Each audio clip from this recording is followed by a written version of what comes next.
कट्टर हिंदुत्ववादी नेता का बड़ा बयान। 36,000 मस्जिदों पर मंडराया खतरा, क्या मस्जिद तोड़कर बनेगा मंदिर? कर्नाटक से हुई बड़ी भविष्यवाणी, देखिए सिर्फ धर्म ज्ञान पर। पूर्वोत्तर राज्यों में कमल खिल चुका है। देश के प्रधानमंत्री नरेंद्र मोदी क्या कर्नाटक में बीजेपी को फिर से जीत दिला पाएंगे? इन दिनों राजनीतिक गलियारों में इसी एक सवाल के जवाब को तराशा जा रहा है। अब जो कि अगले महीने कर्नाटक विधानसभा चुनाव होने हैं, ऐसे में प्रदेश का सियासी पारा उफान पर है।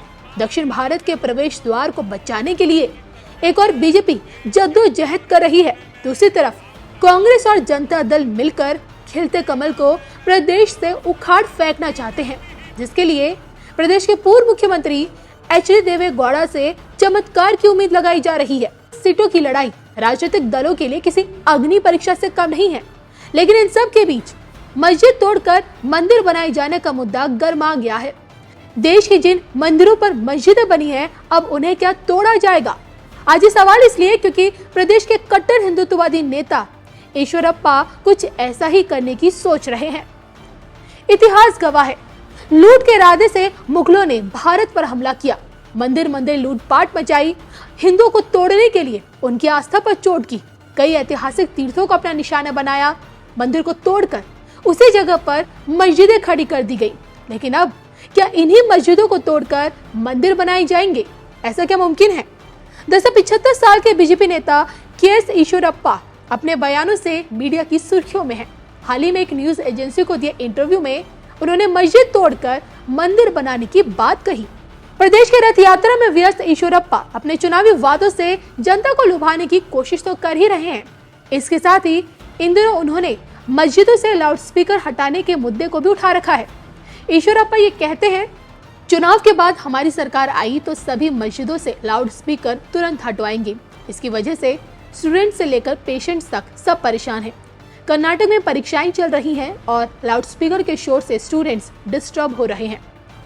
तो मस्जिदों से लाउडस्पीकर हटाने की बात तो समझ आती है, लेकिन जब ईश्वरप्पा ने मस्जिदों को तोड़कर मंदिर बनाए जाने की बात कही तो प्रदेश की सियासत गर्मा गई।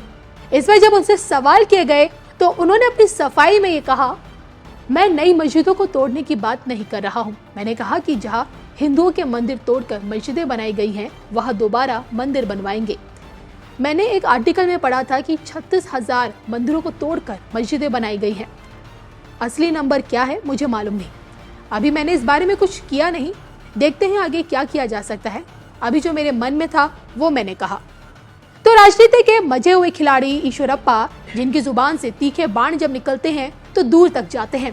5 बार विधायक, 2 बार मंत्री और 1 बार डिप्टी सीएम का पदभार संभालने वाले ईश्वरप्पा देश के राष्ट्र ध्वज को भगवामय होता देखना चाहते हैं। अखंड भारत के सपने को हकीकत में देखना उनकी तमन्ना है और कई बार मुस्लिम विरोधी बयान भी दे चुके हैं, और जो कि इन्हें अजान की आवाज से भी सिरदर्द होता है, इसलिए कई दफा ये पूछ चुके हैं कि क्या अल्लाह बहरा है जो उन्हें बुलाने के लिए लाउड स्पीकर पर चिल्लाना पड़ता है। कहते हैं ईश्वरप्पा ने ही कर्नाटक में बीजेपी की जड़ों को जमाया। 80-90 के दशक में जब सूबे में पार्टी का कोई अस्तित्व नहीं था, बीजेपी का कोई नाम तक लेने वाला नहीं था, उस दौर में ईश्वरप्पा ने बी.एस. येदियुरप्पा और एच.एन. अनंत कुमार के साथ मिलकर पार्टी को आगे बढ़ाने का काम किया, और जो कि ईश्वरप्पा संघ से भी आते और इसलिए हमेशा से विश्व को सनातन के चश्मे से ही देखते आए हैं। लेकिन जिन मंदिरों पर मस्जिद बनी उन्हें तोड़ने की वकालत करके ईश्वरप्पा क्या प्रदेश में फिर से कमल खिलाने में कामयाब हो पाएंगे? इस पर आप लोगों की क्या राय है, कमेंट करके बताइएगा जरूर।